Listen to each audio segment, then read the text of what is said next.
Bienvenue à notre module Devenir un célibataire épanoui. En fait, nous voulons parler du célibat dans la pensée de Dieu. Parce que Dieu n'a pas créé le célibataire pour être quelqu'un de frustré. Donc nous allons voir ce que Dieu pensait quand il créait le célibataire. Et nous allons arriver au final à discerner quel type de célibataire nous sommes.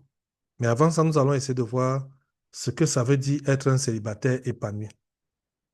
Moi, je suis le coach Roger Fondi, euh, auteur de 21 jours pour son conjoint. Les mariés connaissent ce livre-là parce qu'il l'utilise dans les challenges. Voilà mes adresses. La plupart d'entre vous, on a déjà échangé l'adresse dans le groupe. Voilà comment va se passer notre présentation de ce jour. Je viens de finir ma présentation, je vais introduire le concept et puis je vais parler de l'épanouissement et puis le concept de célibat. Ça veut dire quoi être un célibataire? Parce que pour s'épanouir en tant que célibataire, il faut même savoir ce que ça veut dire être un célibataire. Et puis nous allons voir les deux tendances de la vie d'un célibataire, les deux grandes tendances. Et nous parlerons du vrai épanouissement. Le vrai épanouissement, on verra que ce vrai épanouissement vient de l'accomplissement. Beaucoup pensent que l'épanouissement vient des possessions, des choses comme ça, mais nous verrons de manière plus détaillée d'où vient l'épanouissement. Et enfin, nous allons conclure notre séance d'aujourd'hui par une séance de questions-réponses. Alors, je vous présente une fleur. Si je vous demande si cette fleur est épanouie, qu'est-ce que vous allez me dire? Est-ce que cette fleur est épanouie? Quelqu'un peut écrire là. Est-ce que cette fleur est épanouie? Écrivez dans les commentaires. Je vais lire les commentaires. Est-ce que cette fleur est épanouie? Est-ce que cette fleur est épanouie? Eliane dit non. Que dit Randolph? Que dit Christelle? J'attends vos réponses. Pardon, tapez, pianoter. Ça m'aide au moins à savoir que vous êtes là et que vous suivez. Est-ce que cette fleur est épanouie, Juliette, Randolph, Christelle? Est-ce que cette fleur est épanouie d'après vous? Ce n'est pas un piège, hein, je ne vais pas vous noter là-dessus. Cette fleur qui se voit à l'écran est-elle une fleur épanouie d'après vous? Ah, c'est vrai que parfois les gens ne savent même pas comment on écrit dans les commentaires. C'est vrai que ça peut être aussi un problème.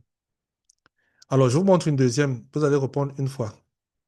Entre celle de la première fois et celle-ci, quelle est celle qu'on peut considérer comme épanouie? Quelle est celle des deux que l'on peut considérer comme étant une fleur épanouie? Quelle est celle des deux qu'on peut considérer comme épanouie? La deuxième. D'accord. Effectivement, la deuxième, c'est celle qui est la fleur épanouie. Et ça me permet de vous dire que l'épanouissement est un concept parfait, Christelle. Elle est ouverte. C'est très bien. Elle est ouverte. Elle déploie ses pétales.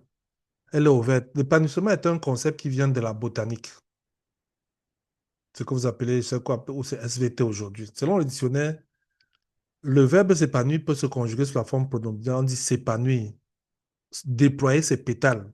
C'est-à-dire qu'une fleur s'ouvre, elle déploie ses pétales. Vous voyez que la première fleur n'était pas épanouie, mais la deuxième, elle est épanouie. On dirait que quelqu'un est épanoui quand il est heureux, quand il est comblé. C'est-à-dire qu'il est épanoui parce qu'il est heureux, il est comblé. Alors que la première fleur, elle se renferme sur elle-même. On dirait que son mariage l'a épanoui. Ça dit que quelqu'un qui est épanoui, c'est quelqu'un qui a atteint sa plénitude, qui est heureux. La plénitude de ses facultés mentales, émotionnelles, sentimentales, tout ça. Là, on dit qu'il est épanoui. Mais je voulais qu'on fasse une remarque très importante pour la suite. Je tiens à ce que vous remarquez ça. On n'a pas eu besoin de demander à la fleur si elle est épanouie. Elle ne nous a pas dit elle est épanouie. Nous avons vu qu'elle est épanouie. Est-ce que cela ne veut pas dire que quand un homme est épanoui, ça se voit? Est-ce qu'il doit confesser qu'il est épanoui? Est-ce que être épanoui, c'est quelque chose qu'on confesse? Est-ce que c'est quelque chose qu'on dit par la foi au nom de Jésus, je suis épanoui? Ou est-ce que c'est quelque chose que les autres, quand ils te regardent, ils peuvent se dire, cette fille est épanouie. Je me rappelle, j'étais dans un groupe où les filles avaient écrit sur leur t-shirt, je suis une célibataire épanouie. Et moi, ça m'amusait beaucoup parce que je leur disais, la seule information que vous pouvez donner à quelqu'un ici, c'est que vous êtes célibataire. Mais le fait que vous soyez épanoui, on n'a même pas besoin de dire ça. On sait si vous êtes épanoui ou pas. On voit si vous êtes épanoui ou pas. Et je viens de faire une expérience avec vous en utilisant des fleurs. On n'a pas eu besoin de vous expliquer laquelle est épanouie. Vous-même, vous avez dit, voilà celle qui est épanouie. Ça veut dire qu'une personne, une fille qui est épanouie, un garçon qui est épanoui, ça devrait se voir. Ce n'est pas quelque chose qu'on devrait dire. On ne devrait même pas poser la question à quelqu'un pour savoir s'il est épanoui ou pas. Ça devrait se voir qu'il est épanoui. Donc, c'est quelque chose qui se montre de l'extérieur. Mais nous verrons que pour qu'on voit de l'extérieur que tu es épanoui, il y a un certain nombre de choses que toi, tu dois faire. Être épanoui, c'est atteindre un stade de développement plein et heureux. Acquérir la plénitude, manifester la joie. On dit manifester la joie. On dit que son visage est épanoui. Quand on voit son visage, il est épanoui. On voit, ça se voit de visu. Alors, qu'est-ce que c'est l'épanouissement? Je vais donner quatre secrets. Vous allez voir si ça vous concerne. Quatre secrets des personnes qui sont épanouies. Ça vous permet de vérifier si vous êtes épanoui. Le premier secret des personnes épanouies, c'est quoi? Les personnes épanouies mettent le succès privé avant le succès public. C'est-à-dire qu'ils essaient d'abord d'être, de réussir en eux-mêmes avant de montrer qu'ils ont réussi. En fait, leur réussite publique, ce qu'on voit en public, est la conséquence de ce qui a marché à l'intérieur. Or, vous êtes d'accord avec moi que beaucoup de personnes aujourd'hui travaillent beaucoup plus ce qu'on voit et beaucoup moins ce qu'on ne voit pas. Je travaille avec une jeune fille, je l'ai aidé à rédiger sa vision et elle m'a fait une remarque que je n'avais pas perçue. Elle était couturière styliste, donc elle voulait faire une vision dans son domaine et tout. Et elle m'a fait remarquer que quand une personne est épanouie, les habits lui vont bien. J'avais jamais remarqué ça.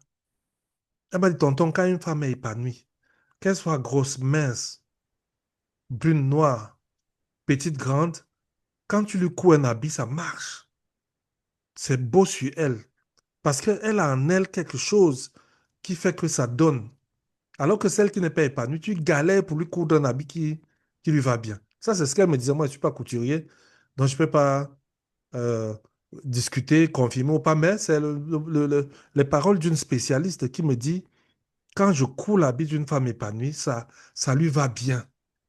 Que tu couds le même habit à deux femmes, l'une est épanouie, l'une n'est pas épanouie, vous voyez la différence dans la manière dont la robe se met sur elle. Donc, remarquez les personnes épanouies, ils travaillent ce qui est privé et ce qui est public découle du fait qu'ils ont travaillé ce qui est public, privé.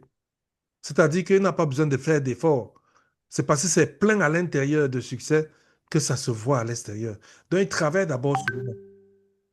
La deuxième chose qui est importante chez les personnes épanouies, c'est qu'elles ont des valeurs élevées. Elles ne sont pas là pour être dans le plus petit dénominateur commun. Oui, tout le monde fait comme ça, donc je vais aussi faire comme ça. Non, elles cherchent à être les meilleures. Elles élèvent leurs valeurs.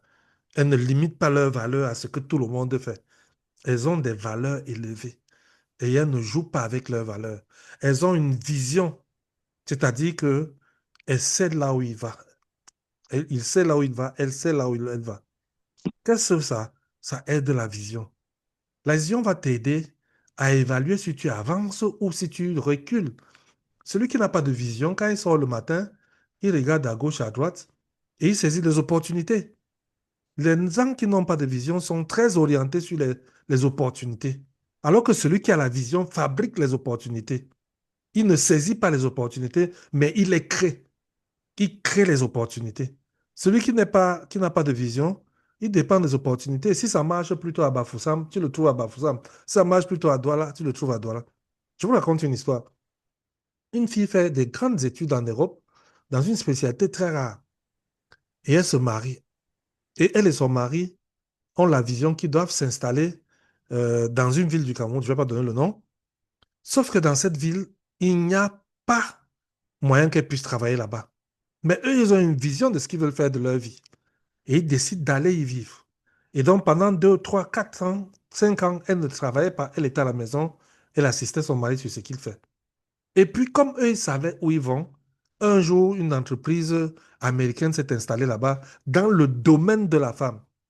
Et elle était la seule personne de cet endroit-là qui avait la compétence de ce boulot-là. Et elle a été nommée, elle a été recrutée, nommée très rapidement responsable de cette entreprise parce que c'était la seule qui connaissait le terrain, c'était la seule. Et tout ça, pourquoi? Elle s'y est installée par vision et non par opportunité parce qu'elle et son mari savaient où ils vont.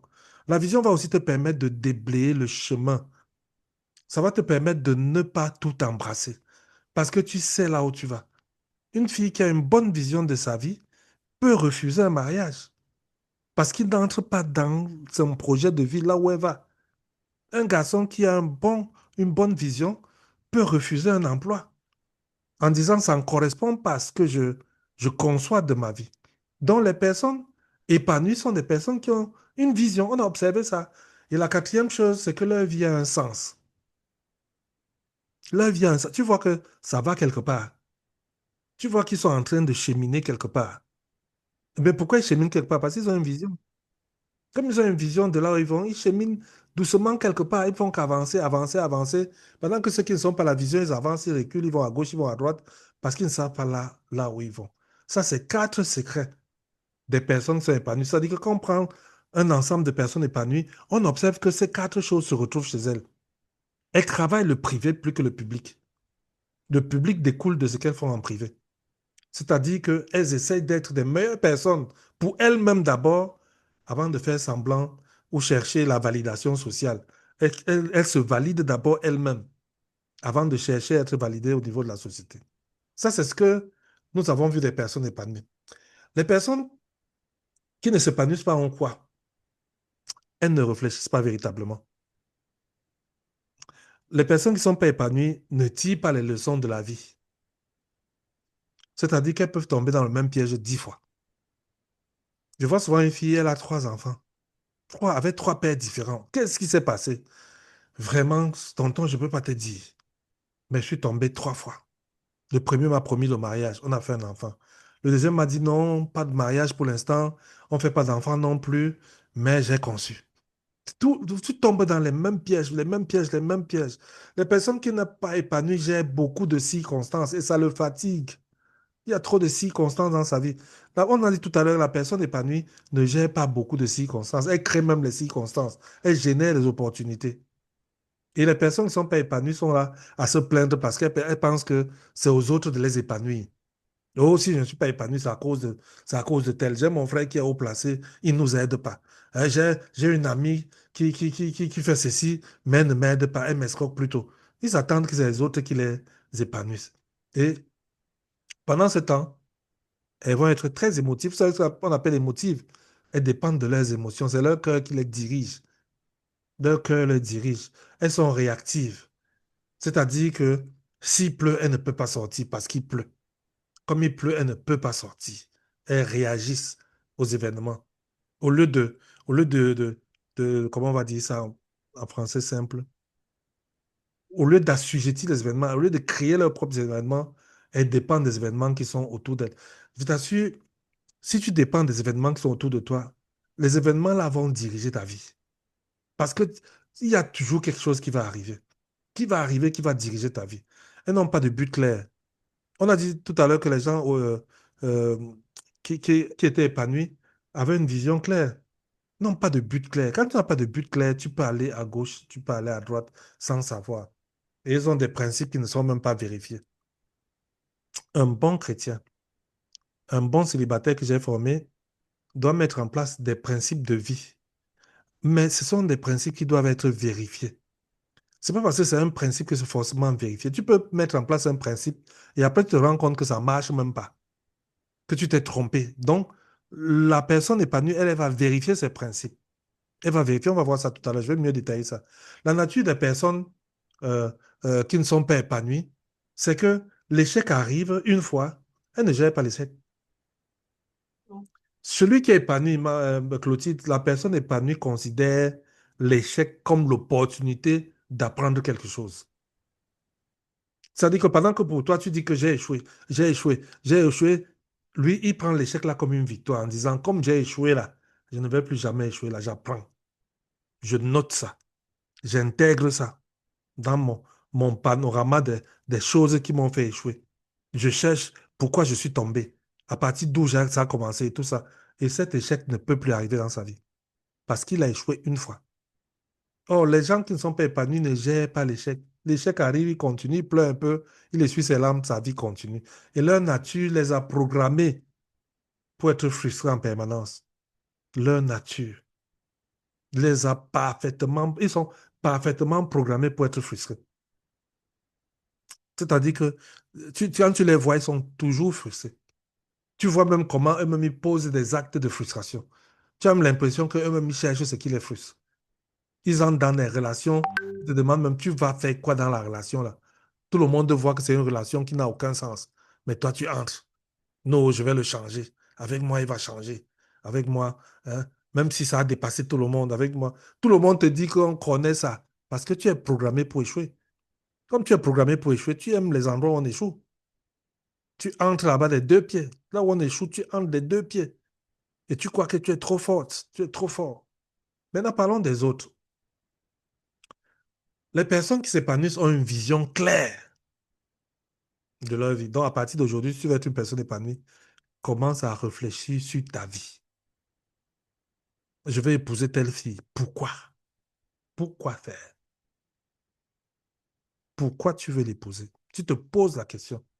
Mais tu ne peux pas répondre à la question pourquoi je veux l'épouser si tu ne sais pas pourquoi tu veux vivre ta vie. Où est-ce que tu veux arriver avec sa vie? Tu veux arriver où avec ta propre vie pour prendre une femme dans ta vie? Tu veux arriver où? Elle vient faire quoi dans ta vie? Tu as une vision claire. Et ta vision claire t'amène à une situation où tu peux même savoir que la personne qui est entrée dans ma vie ici, voici ce qu'elle va apporter dans ma vie. J'ai rencontré une jeune fille comme ça, elle avait une vision claire de ce qu'elle voulait faire de sa vie. Et ce n'était pas difficile pour elle d'éliminer les gens. Et je ne sais même pas pourquoi, mais ça a l'air spirituel. Les embrouillés du mariage ne l'allaient pas là où elle est. C'est comme s'ils voyaient que la vie s'y voit clair. On peut pas aller l'embrouiller. Mais laisse les autres là, qui n'ont pas de vision claire, on les embrouille, on les embrouille. La personne épanouie sait tirer les leçons de la vie. On a dit que l'autre ne sait pas tirer les leçons, non, lui il sait tirer les leçons. Il a échoué ici, il apprend. Il apprend. Tu as appris quelque chose. La troisième chose, c'est qu'il dirige les circonstances. C'est-à-dire, il donne une direction aux circonstances. Les circonstances ne les dirigent pas. J'ai grondé ma secrétaire une fois comme ça. Elle arrive à 11 heures au travail. Pourquoi? Il a plu. Il a plu. C'est une circonstance. Quelqu'un qui est épanoui dirige la circonstance. Tu achètes le parapluie. Parce que tu sais qu'il pleut souvent, tu achètes le parapluie. Ça veut dire que cette circonstance n'influence plus ta vie.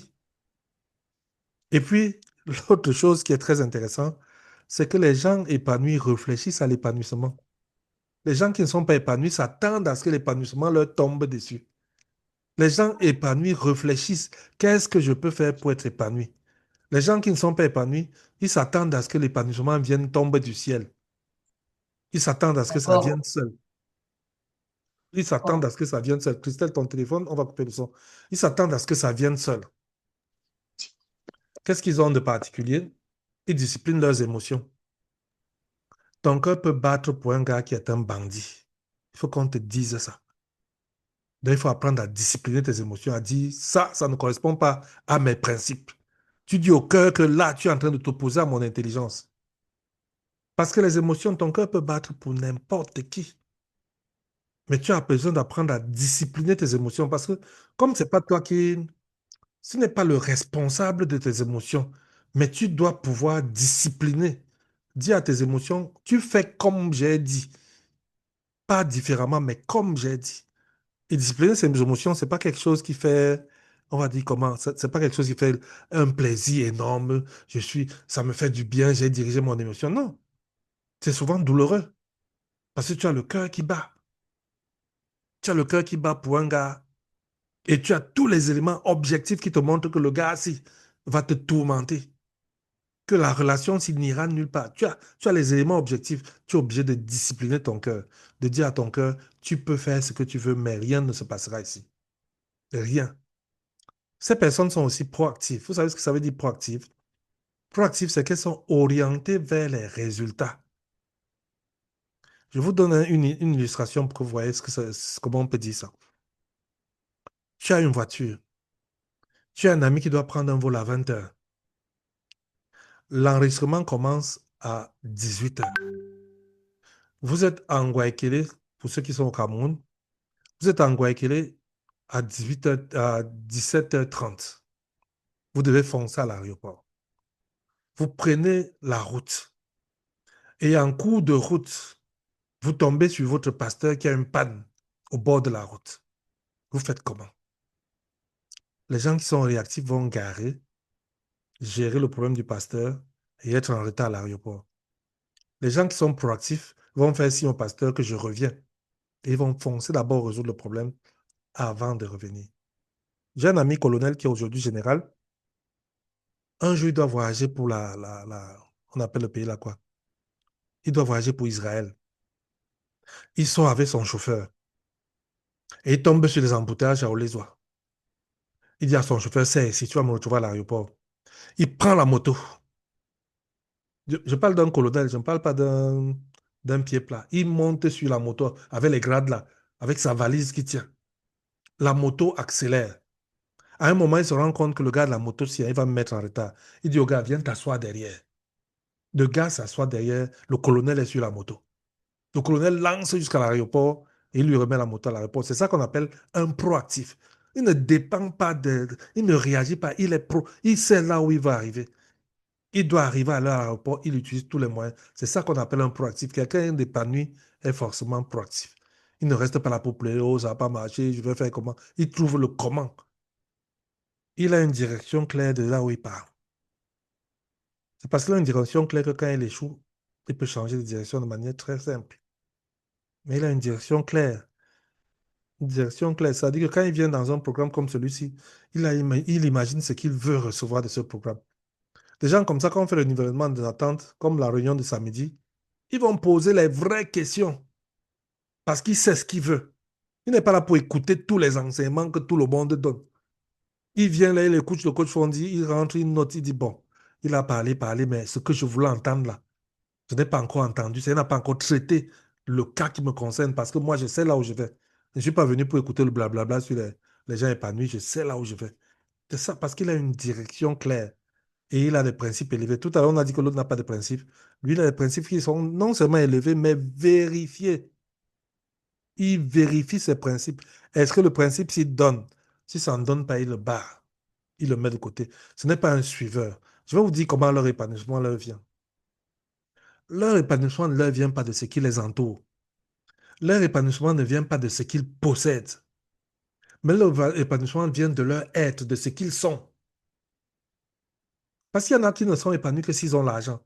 Ils ne sont épanouis que si leur travail donne. Ils ne sont... Non. La personne épanouie est épanouie parce qu'elle est un être épanoui. Nous avons vu au début les fleurs. On a dit que la fleur là est épanouie. Tout le monde voyait qu'elle est épanouie. Est-ce qu'elle a l'argent? Est-ce qu'elle travaille quelque part? Donc la personne épanouie, ce n'est pas ce qui l'entoure qui permet qu'elle s'épanouisse. Elle peut s'épanouir là où tout le monde est malheureux. Parce que c'est son être qui lui donne l'épanouissement. C'est sa nature qui fait qu'il soit quelqu'un d'épanoui. La question que tu dois te poser, c'est est-ce que je suis la nature de ceux qui s'épanouissent? Est-ce que ma nature, là, ma façon de fonctionner ne me prédestine pas à la frustration? Est-ce que je fonctionne comme quelqu'un qui doit s'épanouir? Est-ce que l'épanouissement même est quelque chose sur lequel je réfléchis? Sur comment je peux faire pour m'épanouir? Je fais comment pour m'épanouir? Il faut y réfléchir. Tout le temps, réfléchir sur son épanouissement. Quand ça commence à dérouter, tu sais que ça a dérouté et tu prends les dispositions. Tu ne te laisses pas aller comme ça. Maintenant, parlons de l'épanouissement en général. Je voulais t'apprendre que l'épanouissement est un choix. Après ce que je viens de dire, des deux types, le non épanoui et l'épanoui, j'ai donc l'honneur de t'informer que l'épanouissement est un choix. Tu peux choisir de t'épanouir comme tu peux choisir de ne pas t'épanouir. Donc, moi, quand je fais un enseignement comme ça, c'est parce que je veux t'amener à choisir de t'épanouir. Que tu décides que je veux m'épanouir. Et comment tu vas faire pour décider que tu vas t'épanouir? C'est de faire d'abord l'évaluation de la situation actuelle. Où est-ce que tu en es avec ton épanouissement? quelle est ta situation en ce moment-ci? Je ne sais pas si vous avez euh, taillé le profil de son futur conjoint, le livret là. Parce que dans le livret, on fait un bilan personnel de mes forces et de mes faiblesses. Et de manière objective, tu fais l'évaluation de ta situation et ça te permet de déterminer ta nature. Est-ce que je suis la nature de ceux qui s'épanouissent? Je tire la conséquence, continue à bosser. Est-ce que je suis la nature de ceux qui ne s'épanouissent pas? Je commence à travailler pour sortir de cette nature-là. Comment je sors de la mauvaise nature des gens qui ne s'épanouissent pas? Je tire les conséquences par une démarche claire. Je dois avoir une démarche qui m'amène vers l'épanouissement. Je ne dois pas être là que, bon, je suis jolie. Normalement, une fille jolie doit être épanouie. Qui va t'épanouir? L'argent des garçons? Qui va t'épanouir? Ton boulot? Non. C'est ta nature. Tu dois travailler pour que ta démarche t'amène à avoir une nature de quelqu'un qui nous épanouit. La Bible dit qu'on récolte ce qu'on sème. Imaginez, vraiment, imaginez vous-même que vous faites un champ de maïs et quand vous revenez pour récolter, vous trouvez les bananiers sur place et vous récoltez les bananes sans aucun problème. C'est que vous êtes un sorcier. Il n'y a que des sorciers qui peuvent obtenir des résultats qu'ils n'ont pas sémés. Donc, c'est important de noter dans ça que tu récoltes ce que tu sèmes. Et donc, le choix que tu fais, maintenant, là où nous sommes en train de travailler, détermine les résultats que tu vas obtenir. Les choix que tu fais aujourd'hui, les compagnies, les études, les formations, tout ce que tu choisis de faire détermine le résultat que tu vas obtenir. C'est pour ça qu'on dit aux gens, si tu veux changer de résultat, change de choix. Tu ne peux pas faire exactement la même chose et espérer avoir un résultat différent. Là, Albert Einstein disait que les mêmes causes produisent inévitablement les mêmes effets.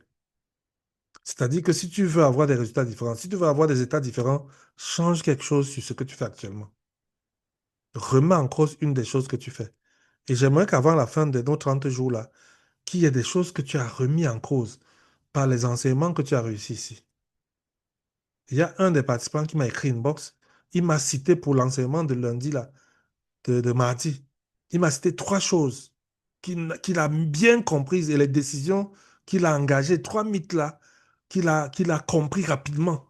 Et il m'a dit les engagements qu'il a pris par rapport à ces mythes-là et comment ça a influencé son choix de conjoint.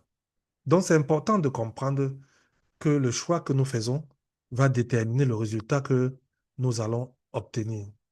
Voici quelques éléments donc qui vont te permettre d'épanouir. Première chose, Jésus-Christ. Jésus-Christ est la source de vie. C'est le premier élément qui te permet d'épanouir. Moi, il y a quelque chose qui m'impressionne beaucoup chez Jésus-Christ. C'est que nous lisons la Bible aujourd'hui. Quand nous lisons la Bible, nous ne nous souvenons plus du contexte. Mais lisons la Bible. Jésus-Christ est fils de charpentier. Charpentier. Son père était menuisier. Son papa était menuisier. Il grandit dans ce contexte-là. Mais ce Jésus-Christ-là, on parle de lui aujourd'hui. Aujourd'hui, on parle de lui. Le gars a influencé le monde en travaillant sur lui-même, en étant quelqu'un qui influence. Les gens couraient pour aller chercher Jésus. Ils couraient pour... On disait que Jésus il passe, il est à tel endroit. C'était la foule. Pour qu'il sorte même de la foule, là, c'était la bagarre. C'était un fils de charpentier, aide de charpentier, mais qui a bossé sur lui-même. Donc, le premier élément, c'est d'avoir Jésus comme sauveur et Seigneur. Parce que c'est lui qui donne le véritable épanouissement. Il dit dans sa parole que sans moi, vous ne pouvez rien faire. Dans Jean 15. Je suis le cep, vous êtes des sarments. Tu ne peux pas t'épanouir tant que tu n'as pas Jésus dans ta vie. Ce que tu vas obtenir sans Jésus, c'est des jouissances. Mais des jouissances qui laissent un cœur vide. Tu auras beaucoup de jouissances, mais après, le cœur est vide. Parce que dans notre cœur, il y a un espace qui est réservé à Jésus. Un espace où il n'y a que le Jésus qui peut s'installer et tu es à l'aise. La vérité donc que je voulais que tu saches, c'est que la vie épanouie a un but. L'épanouissement n'est pas pour rester assis à la maison. Tu t'épanouis parce que tu es en train de faire quelque chose, parce que tu es en train de réaliser quelque chose et tu vois les résultats et tu es content. Tu es heureux. La vie épanouie se vit dans le travail. La vie épanouie se vit dans le travail. La vie épanouie est remplie d'amour pour soi-même et pour les autres. Quelqu'un ne peut pas être épanoui, il est enfermé chez lui. Un chiche ne peut pas être épanoui. Je vois souvent les gens, ils sont chiches. Tu ne peux pas être chiche et t'épanouir. Tu perds le temps. Tu seras un frustré. On a, on a, on a un truc. J'explique même aux gens que les Espagnols avaient ce qu'on appelait le café suspendu. Le café suspendu, c'était quoi? C'était que la vie se vivait dans les cafés. C'est-à-dire que le soir, tout le monde se retrouvait dans les cafés. C'est là-bas qu'il y avait les divers de la ville. Et naturellement, pour être au café, il fallait acheter ton café. Et il y a des gens qui ne pouvaient pas acheter le café tout le temps. Par contre, il y avait d'autres qui avaient suffisamment de moyens et qui achetaient des cafés qu'on appelait le café suspendu. C'est-à-dire qu'il vient, il paye pour 10 tasses, mais il prend une seule tasse. Donc, il y a 9 tasses suspendues qui sont utiles pour ceux qui n'ont pas moyen d'avoir une tasse, mais qui permettent qu'ils soient avec les autres en prenant ce café suspendu. Aujourd'hui, on explique le concept. On dit, ben, quand nous faisons un programme comme ça, c'est bien que tout le monde profite. Donc, celui qui peut tirer les autres par amour, il tire les autres. Non, les gens font seulement leur part, se limitent à leur part. La vie épanouie, c'est donner. Il ne donne pas seulement ce qu'il a comme moyen matériel, mais il donne ce qu'il est en termes de temps qu'on consacre aux autres, de temps qu'on fait pour les autres. C'est ça qui épanouit. Moi, j'ai des challenges qui m'épanouissent. Je vais vous raconter le challenge que je vais vivre la semaine prochaine. Peut-être que ça va vous permettre de m'envoyer des soutiens importants. Je fais un programme. Le programme que je fais, c'est une semaine avec les couples, comme j'ai fait pour les célibataires. Je vais faire une semaine avec les couples la semaine prochaine. On commence lundi jusqu'à vendredi. Et puis on me dit, les horaires que tu as choisis sont difficiles pour les gens de la diaspora. C'est difficile pour quelqu'un qui est au Canada, aux États-Unis, particulièrement en Amérique du Nord, de suivre ces programmes parce qu'à 20 heures chez nous, il est 16 heures. Et à 16 heures, soit ils sont au travail, soit ils sont dans les embouteillages en train de rentrer à la maison. Et donc, ça leur rend le suivi difficile. Et donc, qu'est-ce que j'ai décidé? J'ai décidé donc de faire un programme pour la diaspora. Donc, la semaine des couples, ce sera quoi? 20 heures, heure de Yaoundé, les couples qui peuvent suivre à 20 heures. Et 2 heures du matin, heure de Yaoundé, ceux qui peuvent suivre à 20 heures, heure de Montréal. Donc, quelqu'un qui est à Montréal va suivre le même enseignement parce que je vais le refaire à 20 heures, heure de Montréal. Mais quelqu'un qui est de Montréal peut suivre l'enseignement du Cameroun, de l'Afrique. S'il a le temps à 16 heures, il se dit à 20 heures, j'aurai autre chose à faire.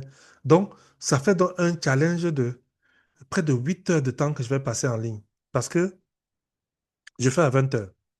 À minuit, je suis dans un groupe de prière. Nous sommes dans les 40 jours de jeûne et de prière. À minuit, je dois me retrouver dans le groupe. Le programme de jeûne et prière finit à minuit à 1h45, 2 heures. Dès qu'on finit, je lance l'autre programme. Donc, j'ai environ 6 heures successives où je suis en ligne. Mais c'est tellement épuisant. Mais tellement épuisant que ça me réjouit le cœur de voir que Dieu m'utilise pour autant de personnes, pour autant de groupes, de cibles. Quand je rentre, je suis fatigué, mais fatigué avec une espèce de joie, d'épanouissement intérieur.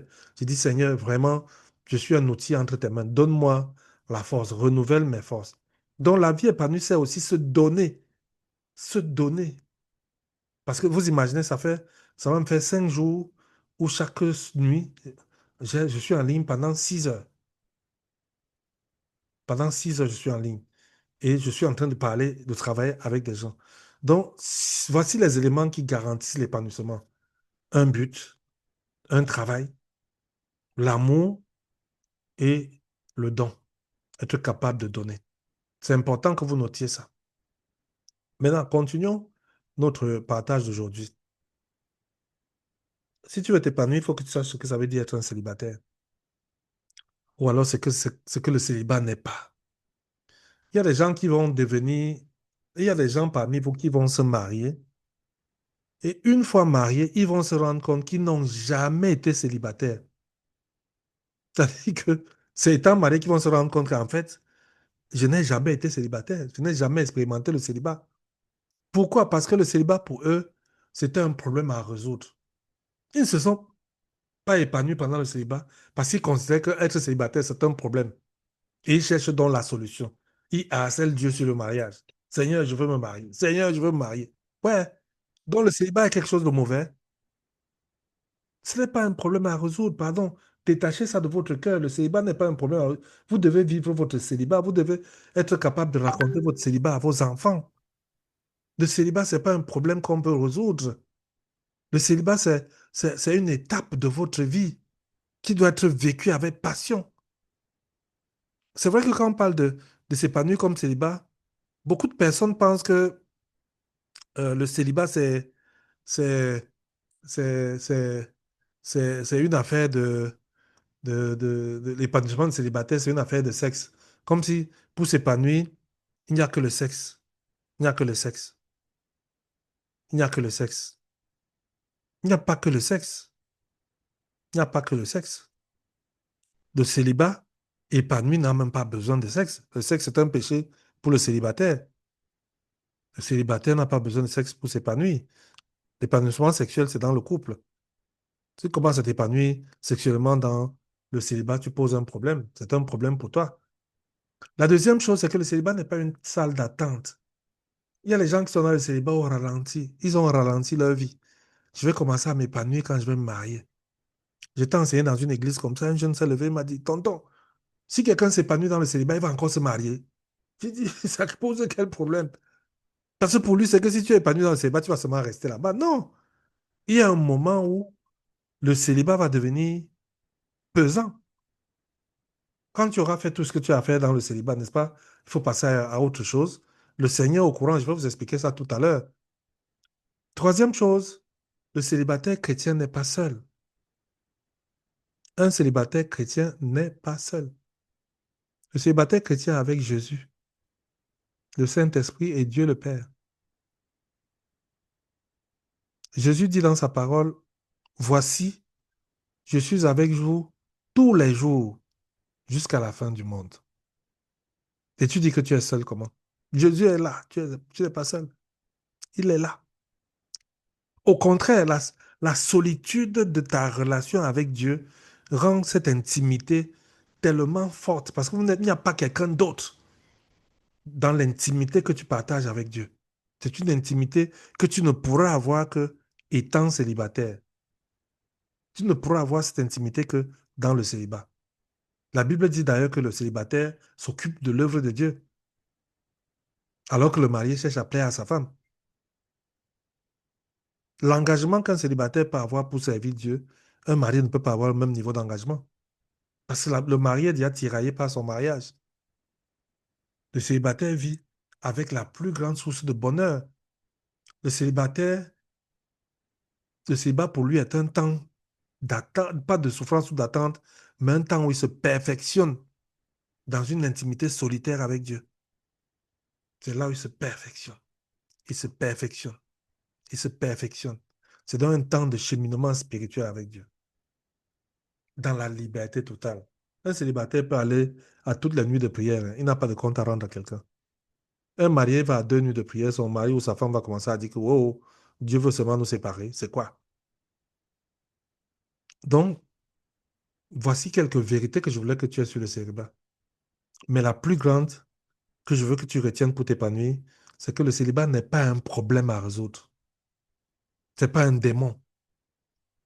Les gens disent on va chasser le démon du célibat. Il y a un démon du célibat, vous aussi. Donc Jésus avait un démon, dont l'apôtre Paul avait un démon.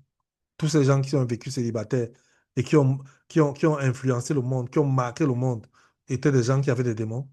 Jusqu'à on vous impose même les mains. On va t'imposer les mains pour te marier comment? Laisse Dieu être Dieu. Moi, je vais vous montrer d'autres choses que Dieu peut apporter dans toute votre vie pendant que vous êtes célibataire. C'est ce que je veux parler ici. Parmi les célibataires, il y a deux catégories. On va voir les deux catégories. Si vous luttez dans une catégorie qui n'est pas la vôtre, ça peut justifier pourquoi vos choses n'avancent pas depuis. Il y a deux catégories de célibataires.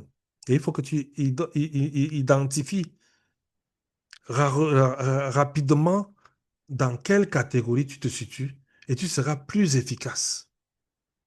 Quelle est la volonté de Dieu et le plan de Dieu pour ta vie? Dieu veut que tu expérimentes sa vérité, sa volonté pour ta vie. Il veut que tu la connaisses. Dans le psaume 32, verset 8, la Bible dit, je t'instruirai et te montrerai la voie que tu dois suivre. Je te conseillerai et j'aurai le regard sur toi. Ça me permet de vous poser la question de savoir, est-ce que vous savez étudier la parole de Dieu avec la méthode OIA? Je vous ai présenté ce livret dernièrement dans le package. Est-ce que tu sais étudier la parole de Dieu? Parce que si tu savais étudier la parole de Dieu, tu prends un verset comme ça. Mais Dieu ne va plus dormir.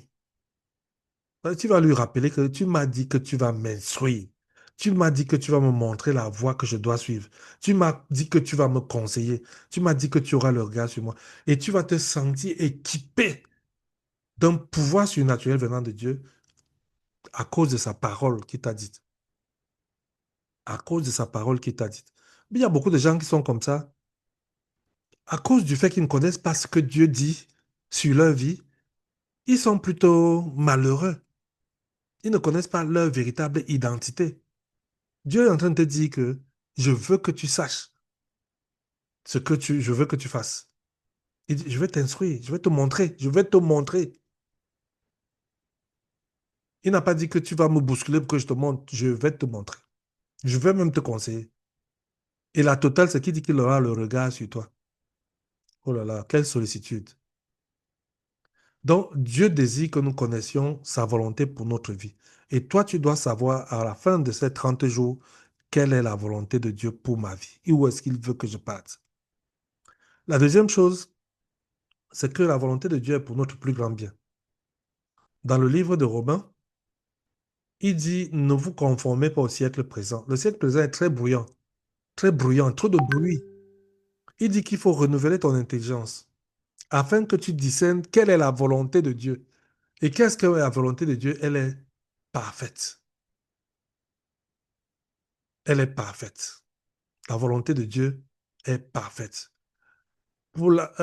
Stéphanie, tu as réussi à entrer. Tout à l'heure, tu écrivais disant que tu n'arrives pas à entrer. On peut revenir dessus. Si vous voulez même samedi, on peut mettre ça parmi les points qu'on va discuter. Comment étudier la parole de Dieu avec la méthode OIA. On peut en parler samedi. On peut revenir dessus aussi.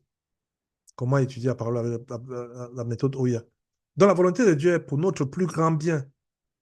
Et il dit que si tu ne te conformes pas au siècle présent, avec sa logique, sa manière de voir les choses, tu auras un esprit qui est renouvelé et tu pourras discerner la volonté de Dieu. Et la question que je voulais te poser quand je parle des deux types de célibataires, c'est que pour moi, il y a deux célibataires. Il y a ceux qui vont se marier et il y a ceux qui ne vont pas se marier. Est-ce que je dois perdre le temps à réfléchir sur le mariage alors que je suis un célibataire à vie? Parce qu'il y a des célibataires à vie, la Bible le dit de manière très claire. Dans le livre de Matthieu, Matthieu 19, les disciples disent à Jésus, si telle est la condition de l'homme à l'égard de la femme, il n'est pas avantageux de se marier. Et Jésus leur dit, mais ça vous étonne? Il y a des eunuques qui le sont depuis le ventre de leur mère. Donc il y a des gens qui vont naître pour ne pas se marier. Il y en a qui vont le devenir parce que les hommes les empêchent de se marier. Il y en a qui vont même le devenir eux-mêmes, comme les prêtres là, à cause du royaume. Des gens qui disent, je me consacre pour le royaume, je ne me marie pas.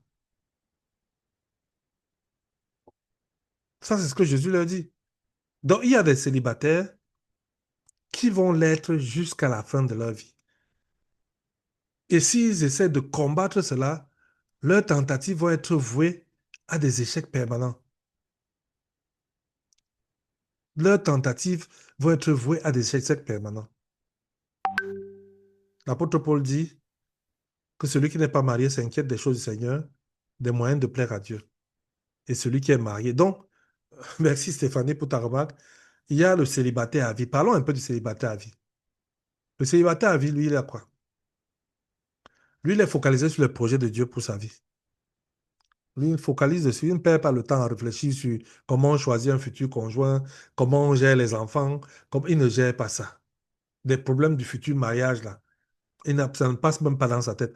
Parce qu'il a la révélation claire du Seigneur qu'il appelle pour autre chose. Et c'est pour ça qu'il va développer son intimité avec Dieu dans une vie d'abstinence et d'équilibre. Ça ne lui pose aucun problème. Parce qu'il sait que je ne suis pas appelé de l'autre côté. Il va développer sa vision sans intégrer l'aspect mariage. Quand il va réfléchir sur sa vie dans 10 ans, dans 20 ans, il ne va pas réfléchir sur le mariage. Donc, quand il choisit son métier, il ne réfléchit pas sur la femme que je vais épouser. Il ne gère pas le désespoir que ceux qui veulent se marier gèrent maintenant.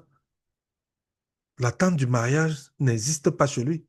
Parce que lui, il est célibataire à vie. Il est célibataire à vie. Il est appelé à rester célibataire. Maintenant, il y a l'autre catégorie. Je n'insiste pas beaucoup dessus. Pourquoi je n'insiste pas beaucoup sur les célibataires à vie? Parce que le célibat à vie, c'est un appel de Dieu. C'est un appel clair de Dieu. Ce n'est pas tout le monde qui est appelé à être célibataire à vie. Par contre, le mariage est quelque chose que Dieu a institué. Donc, pour dire que le célibat à vie est une exception, pendant que le mariage est la règle.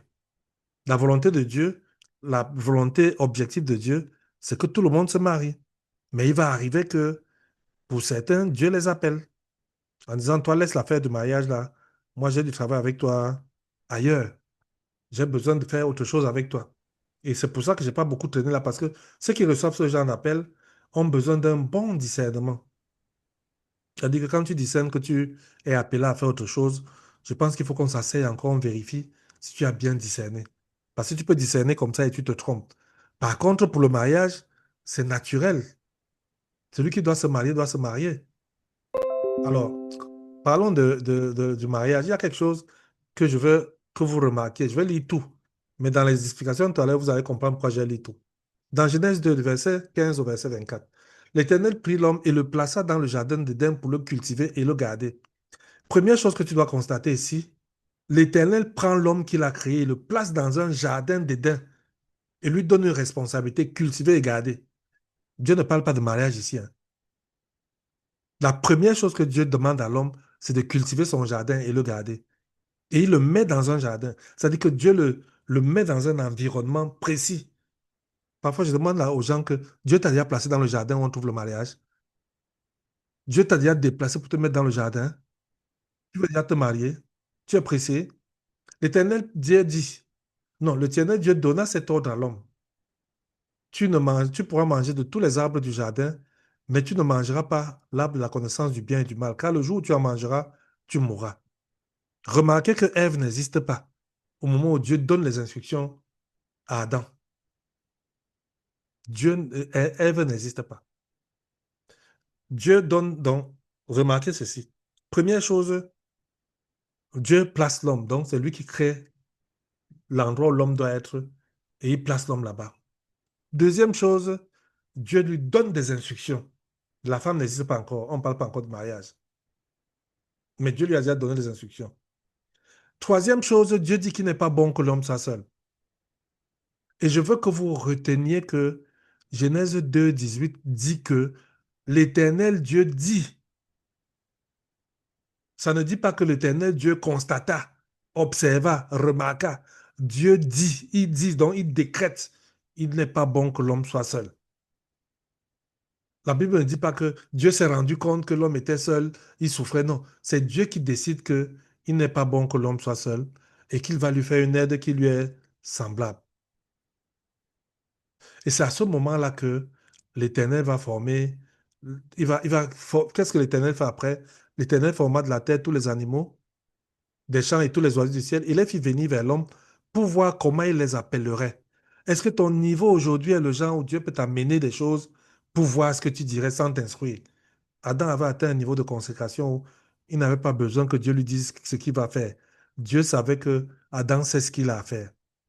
L'homme donna le nom à tous les animaux, à tout le bétail, aux oiseaux et tout ça. Dans le chapitre 21, au verset 21, la Bible dit, alors l'Éternel fit tomber un profond sommeil sur l'homme. Commençons par le 20. L'homme donna des noms à tout le bétail, aux oiseaux du ciel à tous les animaux des champs, mais pour l'homme, il ne trouvera point d'aide semblable à lui. Donc l'homme trouve son besoin de se marier pendant qu'il accomplit l'œuvre de Dieu. Pendant qu'il est en train de travailler sur ce que Dieu a demandé de faire, c'est là où il se rend compte de la révélation que il me manque quelque chose. Il me manque une personne qu'il me faut.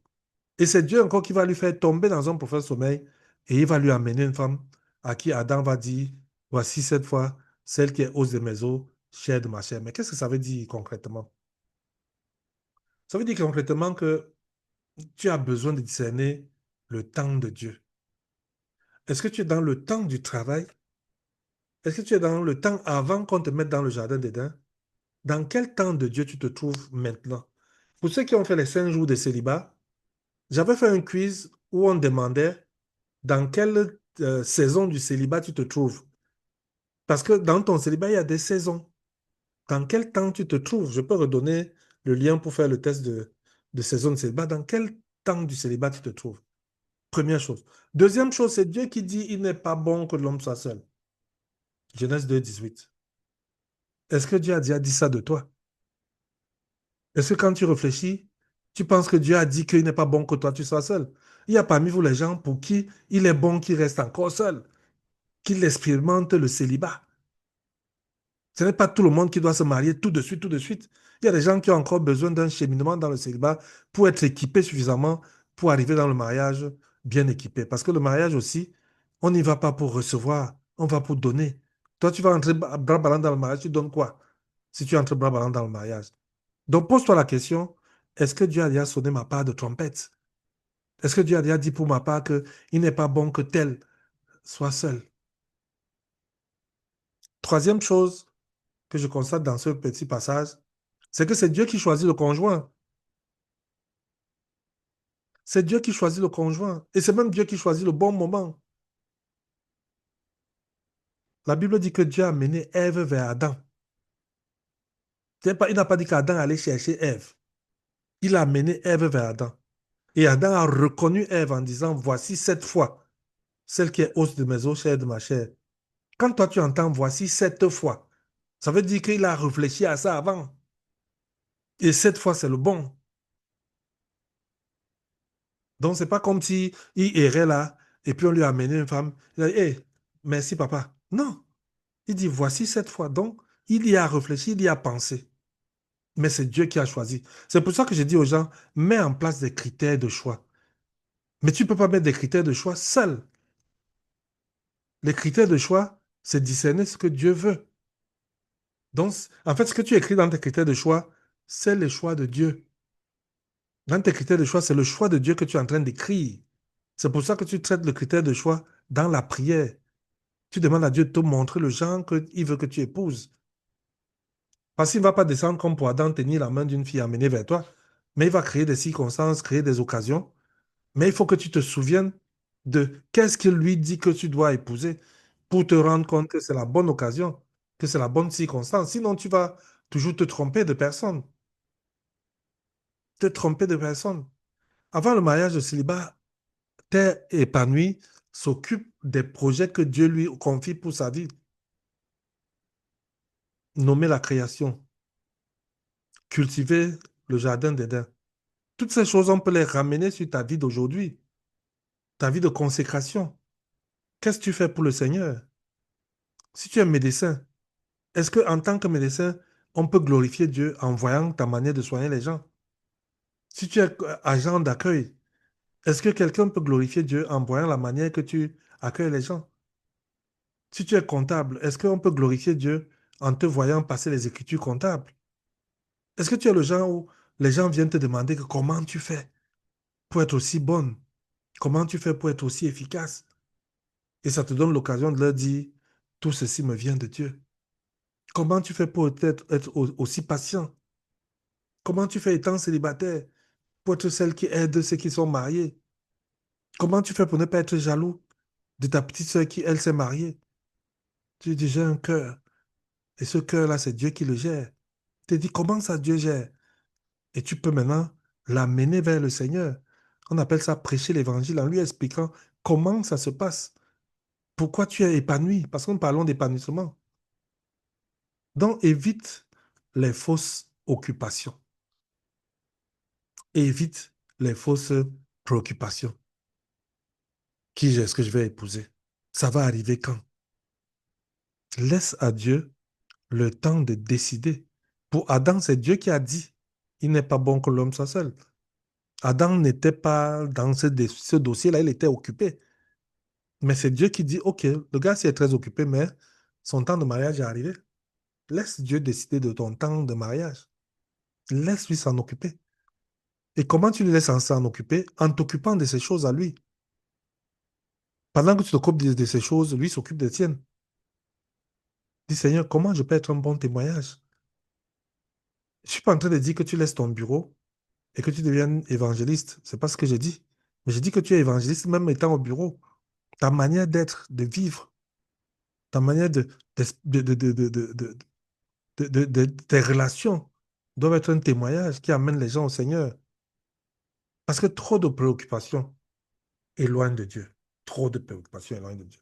Quand vous lisez la parabole des semences, vous voyez que celui qui a reçu la semence dans les épines, trop de soucis. On dit que celui qui a reçu la semence parmi les épines, c'est celui qui entend la parole, mais qui a les soucis du siècle. Et ces soucis-là étouffent la parole. Lâche, lâche, lâche, arrête de te préoccuper de quand tu vas te marier. Préoccupe-toi de comment je peux m'épanouir avec le Seigneur. Comment en étant un serviteur de Dieu, dans mon boulot, dans ma génération, je peux m'épanouir. Le reste là, Dieu s'en occupe. Nous récitons à chacun de nos enseignements Matthieu 6, 33. Cherchez premièrement le royaume de Dieu et sa justice. Le reste vous sera donné.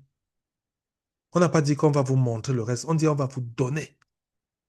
Le mariage fait partie de ces restes-là. Quand on fait un programme comme celui-ci, tu as invité combien? Tu as payé pour combien? Comment tu fais pour que les gens profitent pour connaître Dieu? Qu'est-ce que tu fais pour le Seigneur? Est-ce que tu te limites seulement à prier pour ton cas, prier pour ton cas, prier pour ton cas? Seigneur, fais ceci, fais ceci, fais ceci, fais que j'ai l'argent, fais que je trouve mon mari, fais que je trouve ma femme. Ou est-ce que toi aussi tu te dis, d'autres aussi ont besoin de connaître le Seigneur? Le peu que je connais là, je peux être un outil. Je peux bénir d'autres personnes avec le peu que je connais. Je peux être un outil entre les mains du Seigneur. Une bénédiction pour le Seigneur.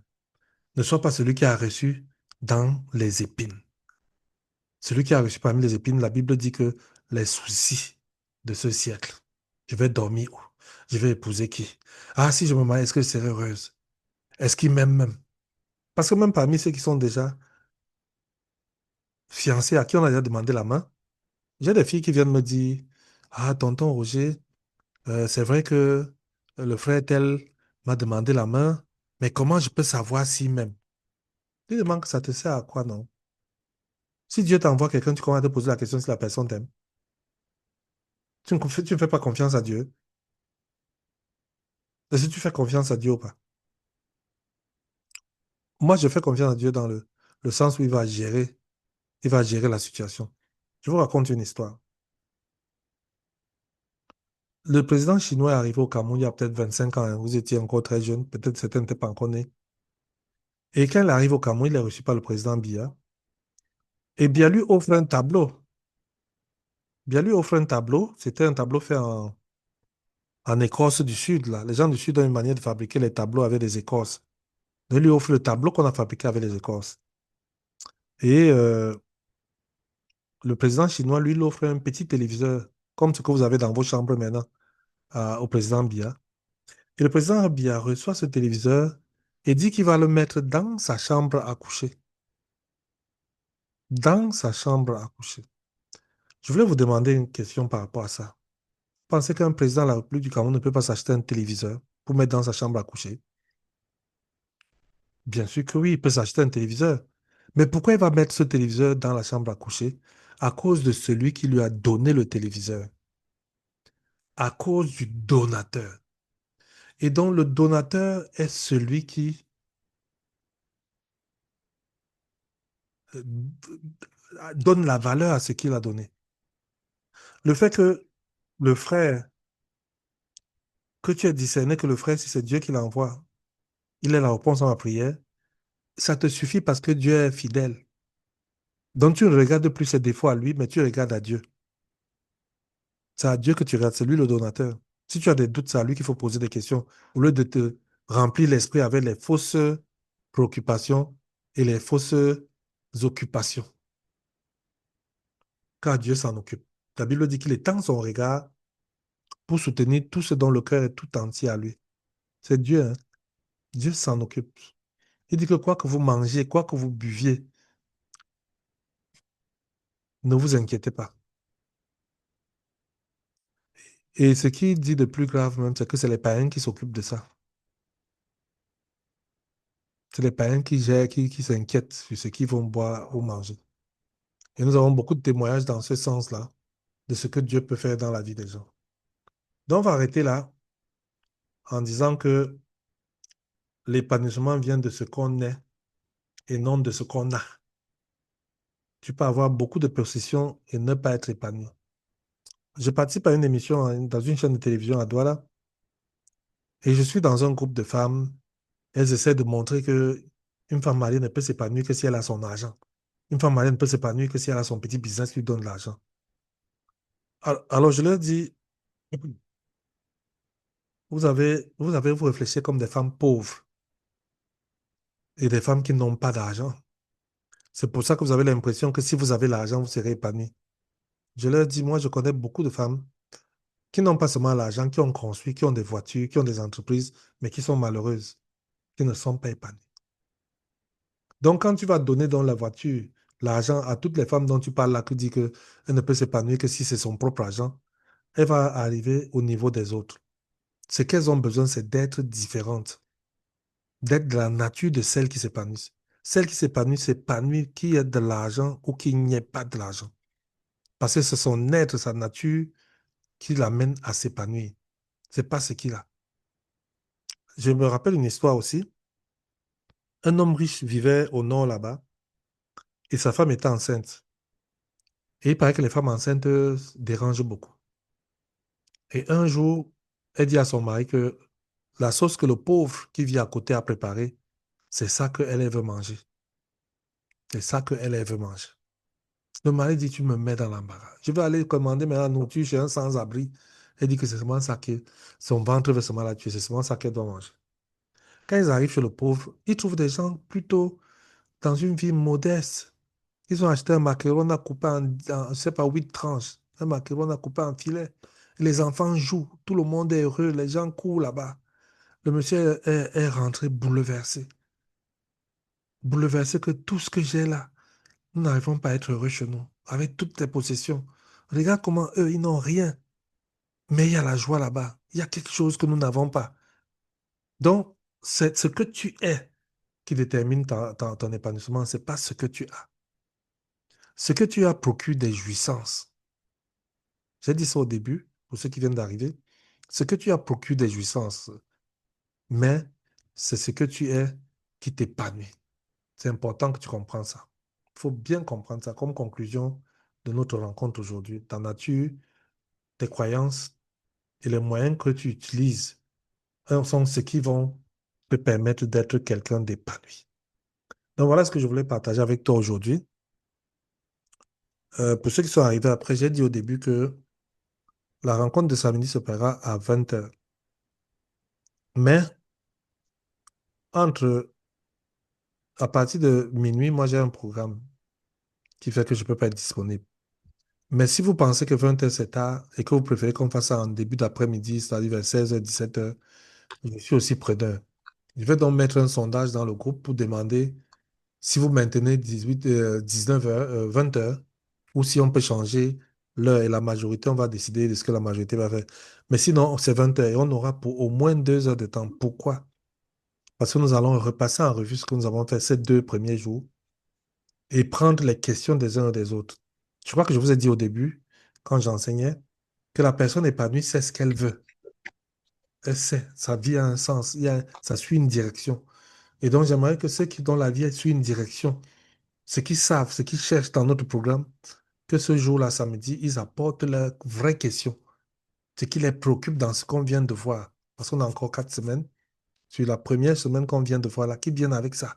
On décortique parce que là, ça va être euh, quartier, on dit souvent quartier libre. Donc, on va parler de ces deux enseignements. Tu poses la question qui te concerne. Si tu as même déjà une idée de ces questions maintenant, commence à les noter.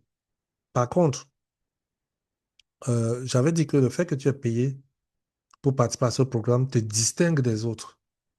C'est un sacrifice que tu fais. Et il faut que, en tant qu'ouvrier du Seigneur, que tu aies ton salaire. Et moi, je t'offre un salaire consistant à dire que inbox, je peux discuter de ton cas avec toi. Inbox. Si tu as une situation personnelle sur laquelle tu aimerais que quelqu'un t'écoute, que je t'écoute, le seul fait que tu fasses partie de ce programme te donne l'autorisation de me chercher une box pour exposer ta situation, pour qu'on en parle librement. Donc voilà ce que je voulais partager aujourd'hui. Maintenant, est-ce qu'il y a des questions? On prend ces quelques questions et puis on continue.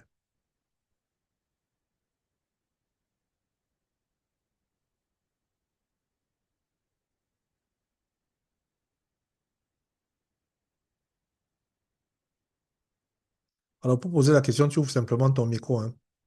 Eliane, tu ouvres simplement ton micro et tu parles.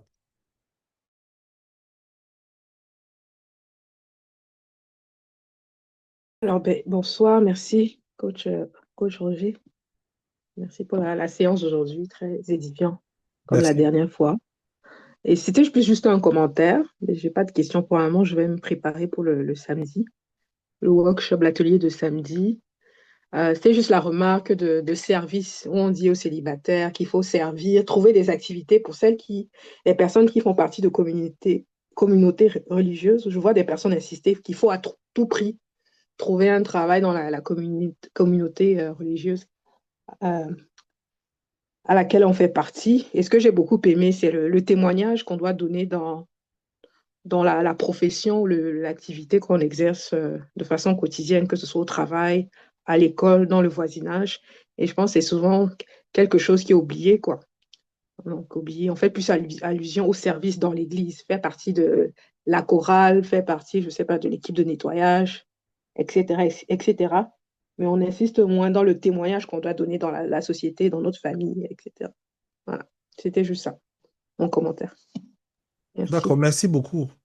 Je voulais m'ajouter à ton commentaire qu'un jour, un ancien d'église invite son voisin à l'église et son voisin ne vient pas.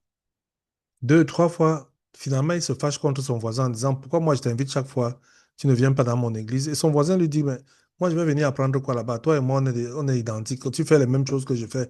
Je ne vois pas ce que ton église t'apporte. Donc, pour dire que, effectivement, euh, servir à l'église, c'est bien pour le compte de la communauté, mais être un témoignage autour de soi, de ce que nous recevons à l'église, est aussi très important pour amener les gens au Seigneur. Merci.